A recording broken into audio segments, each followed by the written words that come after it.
எல்லாருக்கும் வணக்கம். எல்லாரும் படத்தை பார்த்துருப்பீங்கன்னு நினைக்கிறேன்.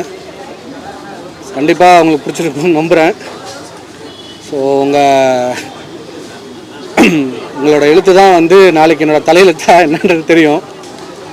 ஸோ ப்ளீஸ் கொஞ்சம் ரொம்ப சப்போர்ட் பண்ணுங்கள். ஏன்னா ரொம்ப ரொம்ப கஷ்டப்பட்டு தான் அந்த படம் எடுத்தேன். பட் உங்களுக்கு பார்த்தாலே புரிஞ்சிருக்கும். பட்டு இங்கே இன்றைக்கி என்ன படம் இருந்தாலும் ப்ரொமோஷன்ஸ் தான் பக்கத்தில் போய் ரொம்ப அப்போ தான் போய் மக்கள்கிட்ட போய் சேருது. ஸோ நீங்கள் எழுதுகிற எழுத்து தான் வந்து கண்டிப்பாக நாளைக்கு எங்கள் எல்லாரோட தலையெழுத்துமாகவும் இருக்கும். ஸோ சப்போர்ட் பண்ணுங்கள். வேறு ஏதாவது கேட்கணும்னா கேளுங்க. ஒரு மியூசிக் டைரக்டர் இவர் தான் சார். வணக்கம்.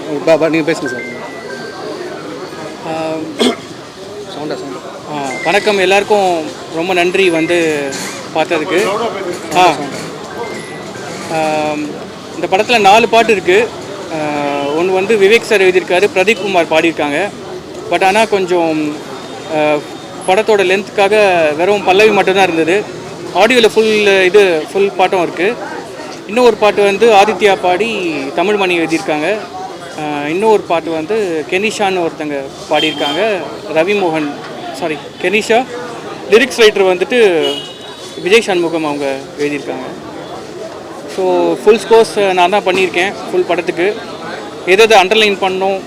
அப்புறம் வந்துட்டு ரொம்ப கான்ஷியஸாக யாருக்குமே இரிட்டேட் ஆகக்கூடாது. சவுண்ட்ஸ் எல்லாம் சாஃப்ட்னு இருக்கணும். ஸோ தப்பா சார் தான் மிக்ஸ் பண்ணியிருக்காரு. ஸோ ரொம்ப கச்சாம்புச்சான்னு இல்லாமல் கொஞ்சம் நீட்டாக பண்ணேன்னு நினைக்கிறேன். எல்லோரும் பார்த்துட்டு உங்களோட ரிவ்யூஸ் சொல்லுங்கள். Thank you so much. அனைவருக்கும் மாலை வணக்கம்.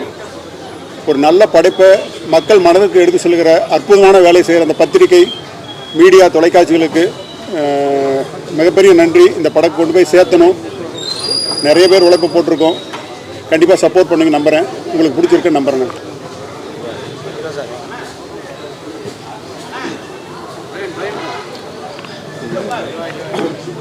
பிரசன்ட் மீடியா அனைவருக்கும் வணக்கம்.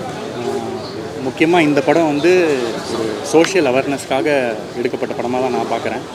அண்டு இதில் இருக்கிற மெசேஜை வந்து கண்டிப்பாக எல்லா மக்களுக்கும் போய் சேரணுன்னா அவங்க எல்லாருடைய சப்போர்ட்டும் தேவை. அண்டு முக்கியமாக இந்த படத்துக்கு வந்து டைரக்டர் அவ்வளோ எஃபர்ட் போட்டிருக்காரு.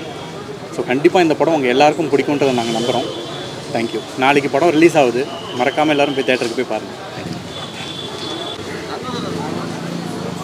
Action king Arjun sir.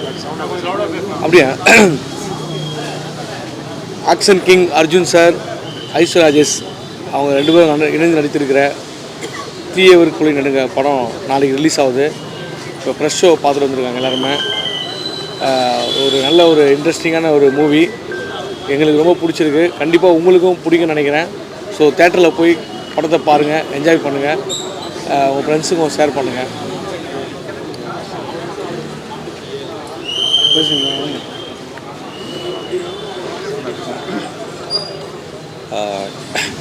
எல்லாருக்கும் வணக்கம். First of all press media நண்பர்கள் எல்லாருக்கும் வணக்கம். நீங்கள் எல்லோரும் படம் பார்த்துருப்பீங்கன்னு நம்புகிறேன்.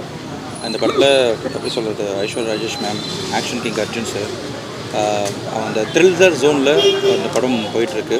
மறக்காமல் ஃபேமிலி எல்லோரும் சேர்ந்து அந்த படம் பார்க்குவாங்க. அதே மாதிரி நானும் இதில் காமெடி பண்ணியிருக்கேன். தங்கதூர் அண்ணன், அப்படி நிறைய artist, hero and Dinesh master நிறைய சப்போர்ட் பண்ணாங்க. Thank you so much. இந்த படம் பார்க்கும்போது உண்மை சம்பவத்தை அடிப்படையாக கொண்ட படம் மாதிரி தான் இருக்குது. எந்த சம்பவம்? இது ஒரு சம்பவம் பர்டிகுலராக கிடையாதுண்ணா. எல்லா இடத்துலையும் நம்ம பார்க்குறது தான்.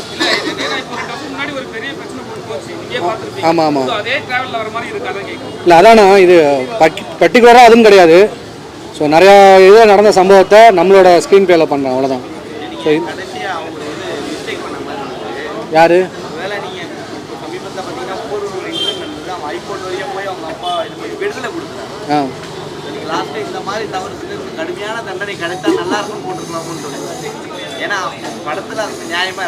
ஓகே. இல்லை என்னன்னா, ஒரு அந்த பெண்ணோட பாயிண்ட் ஆஃப் வியூலேருந்து தான் சொல்கிறோம். பாதிக்கப்பட்ட ஆம்பளை தான் வரணுமா, இல்லை யாரோ சொந்தக்காரங்க தான் வரணுமா, அப்படிலாம் இல்லைல்ல. யாராக இருந்தாலும் வரலாம். அங்கே அவனுக்கு தோன்றது அதுதான் நான் சொல்கிறேனே தவிர இது இப்படி தான் பர்டிகுலராக யாரையும் அப்படி சொல்கிறேன் நான். ஸோ அந்த பொண்ணோட பாயிண்ட் ஆஃப் வியூலேருந்து தான். இது மேலே கடுமையாக என்ன இருக்குன்னு எனக்கு தெரியல. ஸோ அந்த பொண்ணை ரிவெஞ்ச் எடுத்தால் எப்படி இருக்கும்? நீ என்ன தான் சட்டம் என்ன தான் இருந்தாலுமே இன்றைக்கி ஆக்சுவலாக என்ன நடக்குதுன்னு தெரியும். எவ்வளோ பெரிய பணம் ஈஸியாக வெளில வந்துடுறாங்க. ஸோ அதோட பாயிண்ட் ஆஃப் வியூலேருந்து தான் நான் அந்த பொண்ணோட பாயிண்ட் ஆஃப் வியூ தான் சொல்லியிருக்கேன், வேறு ஒன்றும் இல்லை.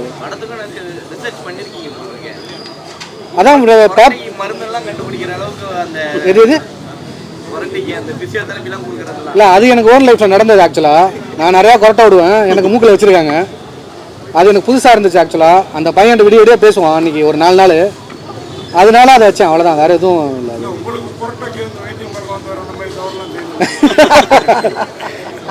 தெரியல, அவன் செஞ்சானான்னு தெரியல, அதுக்கப்புறம் கான்டாக்ட் இல்லை, ஆனால் சத்தியமாக இருக்காதுன்னு நினைக்கிறேன்.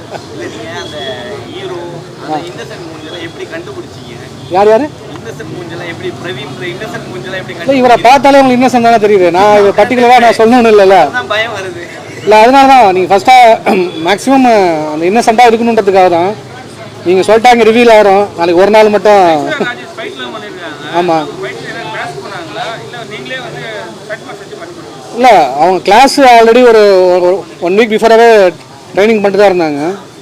ஸோ அது பெரிய அவங்க இது பண்ணல, அவங்களுமே நல்லா கோஆப்ரேட் பண்ணாங்க. மாஸ்டர்ஸ் ஈஸியாக கேட்ச் பண்ணிட்டாங்க. ஆ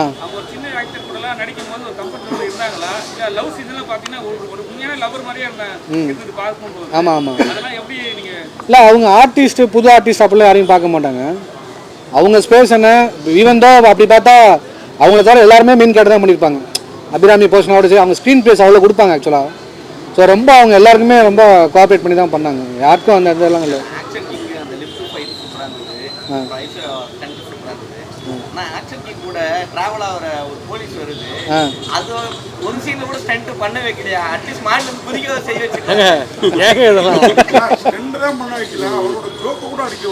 இல்லைண்ணா இந்த கதையில் அவர் ஜோக்கு ஸ்பேஸே இல்லை ஆக்சுவலாக. யாரு இல்லை, அவர் கவுண்டர் கொடுப்பாரு, பட் ஆனால் நானும் ஒத்துக்க மாட்டேன், அர்ஜுன் சார் ஒத்துக்க மாட்டேன். ஏங்க நிறைய காமெடி பண்ண முயற்சி பண்ணுங்க, வேணான்ட்டாங்க. சீரியஸ் எந்த சீன் எடுத்தாலும் இங்கே சீரியஸான மேட்ரு. ஸோ காமெடிலாம் பண்ண வேணாம், ஒரு குணச்சித்திரமாக இருங்க அப்படின்ற மாதிரி சொன்னார். அந்த கதைக்கு காமெடியும் பெருசாக தேவைப்படலை, பட் இருந்த சின்ன சின்ன இடத்துலையும் நம்ம ஐயா அங்கே அவர் இவரை வச்சுட்டு ஓரளவுக்கு மேனேஜ் பண்ணணும்னு நினைக்கிறேன். ஆமாம் ஆமாம் ஆமாம்.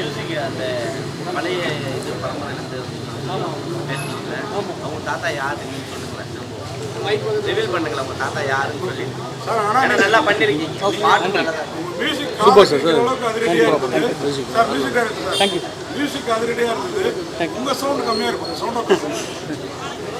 சார் ஆக்சுவலி எங்கள் தாத்தா வந்து ஆர் ஜெயராமன் அப்படின்னு பாடகர். ஆக்சுவலி எஸ்வி சஹஸ்ரநாமம்னு ஒரு பெரிய நாட்டிய நாடகம்லாம் நிறைய நடந்துகிட்டு இருந்தது. ஸோ அந்த நாடகம் அழிஞ்சு சினிமா வரும்போது அப்போ இருக்கிற நிறைய பேர் வந்து அந்த ஃபீல்ட் அவுட் ஆனாங்க. எல்லாருக்குமே சரியான ஒரு நாடகமே ஃபுல்லாக அழிஞ்சிட்டு இருந்தது. அப்போது எங்கள் தாத்தா வந்து மதுரை நாயகின்னு ஜெயலலிதா அம்மா ஆரம்பிக்கும் போது அதில் மேடை பாடகராக இருந்தார். அதுவும் வந்து ஸ்டாப் ஆகிடுச்சு நடுவில், ஏன்னா அவங்க சிஎம் ஆகிட்டாங்கன்னு ஒன்று. ஸோ அதுக்கப்புறம் எங்கள் ஃபேமிலி வந்து ஒரு நாடகத்தில் இருந்த நிறைய பேர், ஆக்சுவலி ஆத்மநாதன் இருந்தார், அவர் தான் வந்து விண்ணோடும் முகிலோடும்லாம் லிரிக்ஸ் ரைட்டர். ஆனால் இவங்களுக்கெல்லாம் யாருக்குமே ஒரு ரெக்கக்னிஷன் கிடைக்கல, ஏன்னா அப்போ இந்த அளவுக்கு மீடியாலாம் கிடையாது, ஃபோன் கிடையாது. அதே மாதிரி தான் எங்கள் தாத்தா அப்புறம் ரஹ்மான் சாரோட அப்பா சேகர், அப்புறம் கஜா அங்கிள் வயலின், இவங்க 3 பேர் தான் வந்து பெர்ஃபார்மன்ஸ் ஸ்டேஜ் ஷோலாம் பண்ணிகிட்டு இருந்தாங்க. அப்படி பார்த்து தான் கேவி மகாதேவன் சார் வந்து ஹரிச்சந்திரான்னு ஒரு படத்தில் வந்து பாட்டுக்கு வாய்ப்பு கொடுத்தாரு. அதில் அப்புறம் மல்லியம் ராஜகோபால் சார், சவாலே சமாளி, இந்த மாதிரி படத்தில் பாடிட்டு இருந்தாங்க. ஸோ சினிமா ஓவர்டேக் பண்ண உடனே ஒரு ஜெனரேஷன் எங்களுக்கு சுத்தமாக இல்லை, அது வறுமை கோட்டு கீழே அப்படி போயிட்டு ஒரு ஜெனரேஷனில் இப்போ திருப்பி நான் வந்திருக்கேன் இந்த ஃபீல்டுக்கு. ஆனால்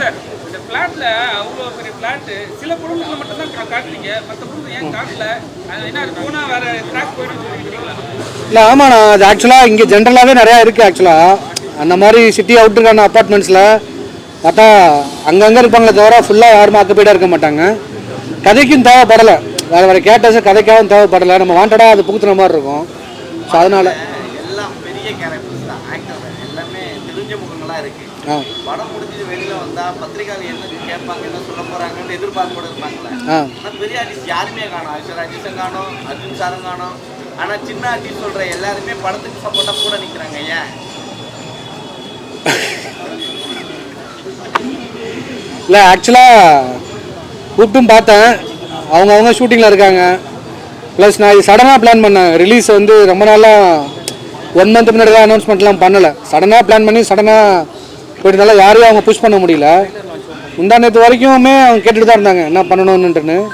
பட் அவங்கவுங்களுக்கு ஷூட்டு கமிட்மெண்ட்ஸ் எல்லாமே இருக்கிறதுனால ட்ரெய்லர் லான்ச்சுக்கு வந்து மேக்ஸிமம் அர்ஜுன் சார்லாம் ட்ரெய்லர் ஷூட்லேருந்து சொல்லிட்டு தான் வந்தார். ஆக்சுவலாக அங்கே 2 hours பர்மிஷன் கேட்டு தான் வந்தார். மேடம் அப்படி தான். பட் நான் இந்த டைமில் ரிலீஸ் அப்போ அவங்கவுங்க ஆக்குப்பை ஆகிட்டாங்க. அவங்க அங்கே ஹைதராபாத்து போய் நான் ப்ரமோஷன் பண்ணி அங்கே வர சொல்கிறாங்க. பட் நமக்கு இங்கே இந்த ஃபஸ்ட்டு இங்கே என்னென்னு பார்க்கணும் இல்லையா, அதனால நம்ம இங்கே அதனால தான் அவங்களால வர முடியல.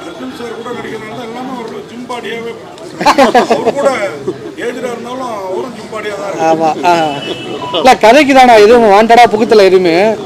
அந்தந்த கேரக்டர் அவங்க தேவைப்படுன்றது. இப்போ சார் பார்த்தீங்கன்னா ஓப்பனிங்லேருந்து அவர் மூஞ்சில் ஒரு சோகம் இருக்கணும்.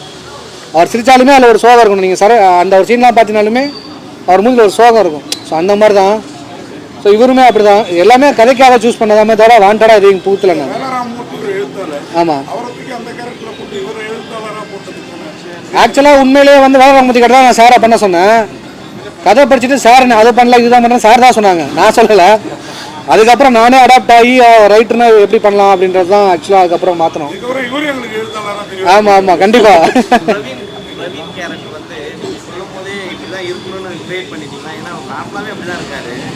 இல்லை ஆமாம் இல்லை தலைவா அந்த ஒரு கேரக்டர் மட்டும் வேணாம்.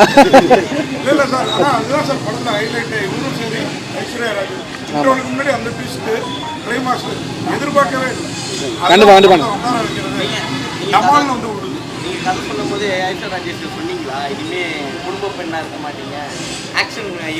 அப்பெல்லாம் எதுவுமே நான் சொல்லலை. இந்த கதை அவங்களுக்கு கரெக்டாக இருக்கும் அப்படின்னு சொன்னேன். அவங்கமே நிறையா யோசிச்சாங்க, ஸ்டண்ட்டெல்லாம் இருக்கே எப்படி ஒர்க் அவுட் ஆகும் எப்படிலாம் யோசிச்சாங்க. பட் கதைக்கு அது தேவைப்பட்டப்ப நான் அதுக்கப்புறம் தான் அவங்களுக்கே அதுக்கப்புறம் புரிஞ்சிச்சு. அதுக்கப்புறம் அவங்க ஈஸியாக கேரக்டருக்கு அடாப்ட் ஆகிட்டாங்க.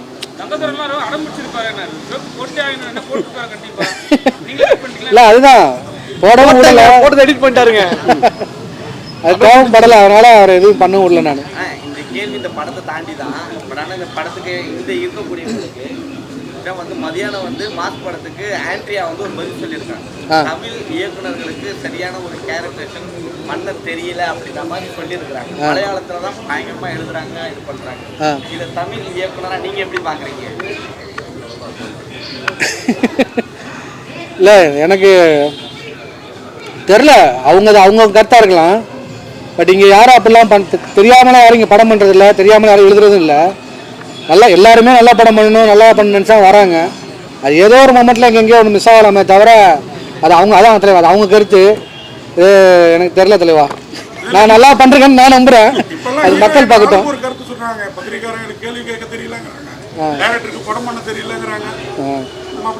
அதுதான் தலைவா, அது அவங்க கருத்து, அது என் கருத்து இல்லை. சரி தேங்க்ஸ் தலைவா. எல்லாரும் சப்போர்ட் பண்ணுங்கள். உங்களோட திரும்பவும் சொல்கிறேன், உங்கள் எழுத்து தான் நாளைக்கு தலையெழுத்து. ரொம்ப எல்லாருமே பெரிய கனவோடு இருக்கோம். ஸோ ப்ரொடியூசர் ரொம்ப கஷ்டப்பட்டு இந்த படத்தை எடுத்திருக்காரு. அவருக்கும் போட்ட காசு திரும்ப வரணும். நான் அன்றைக்கி சொன்னதான் இன்றைக்கி சொல்கிறேன். அவர் திரும்ப வந்தாருன்னா இன்னும் நிறையா டேட் என்ன மாதிரி நின்று பேசுவாங்க. கண்டிப்பாக நீங்கள் எல்லோரும் சப்போர்ட் பண்ணணும். ரொம்ப நன்றி நன்றி நன்றி. தேங்க்யூ.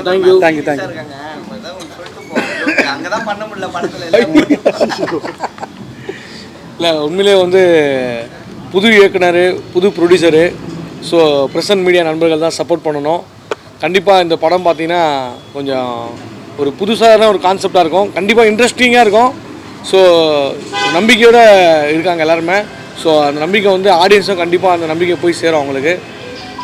ஆனால் திடீர்னு கேட்குறீங்க அப்படிலாம் இல்லைங்க. என்னங்க எப்படி சொல்கிறீங்க? ஏன்னா இப்போ வந்து கிறிஸ்மஸ் லீவ் வேறு வருது சார். ஸோ கிறிஸ்மஸ் லீவ்லாம் வருது. ஸோ எல்லோரும் குடும்பத்தோடு படம் போய் பாருங்கள். இப்படி தான் ஒருத்தர் என்ன பண்ணியிருக்காரு, கிறிஸ்மஸ்க்கு கேக் வாங்கலான்ட்டு கடைக்கு போயிருக்காருங்க. கேக்கு வாங்கலான்ட்டு கடைக்கு போயிட்டு வாங்கியிருக்காரு. டக்குன்னு கேக்கு பறந்துச்சு.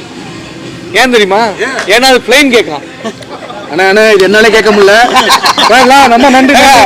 இந்த மாதிரி வாண்டடாக ஒரு கொஸ்டினை கேட்டு வாண்டடாக காமெடி பண்ணிக்காதீங்க. படம் வந்து ஒரு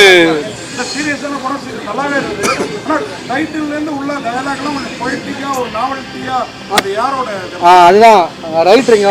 வாங்க இவர் தான் நவநீதன். அவர் வந்து எப்படின்னா ஒரு சென்ட்ரல் கவர்மெண்ட் வேலையை விட்டுட்டு நமக்கு சினிமாக்காக வரணும்னு சொல்லி. ஆமாம் ஆமாம் கொஞ்சம் கதைக்கு பிளான் பண்ணி எழுதுவோமா. அந்த அளவுக்கு குழந்தை நடுங்களுக்கு படம் இருக்கான்னு தெரில. பட் பார்க்குற அளவுக்கு நடுங்கணுன்ற ஒரு இன்டென்ஷனாக எழுதணும். அந்த டயலாகோட மொத்தம் எல்லா இதுவுமே வந்து ரொம்ப டிஸ்கஷன் பண்ணி நான் எது சொன்னாலுமே சரி இவர் சண்டை போடுவாப்புல, நாங்கள் 2 பேருமே சொன்னாலுமே அர்ஜுன் சார் சண்டை போடுவாப்புல. ஸோ எல்லாமே ஓரளவுக்கு எல்லாரையும் நம்ம இது பண்ணி ஒரு காமனாக ஒரு அது அவ்வளோ பெரிய போராட்டமாக தான் இருந்தது. ஸோ டயலாக்ஸ் கண்டிப்பாக நல்லபடியாக பேசப்படும் நம்புகிறேன். யார் சார் இது ஆஹா அப்பெல்லாம் எந்த குளத்தையும் இருக்கலண்ணே, நான் மனித குலண்ணே.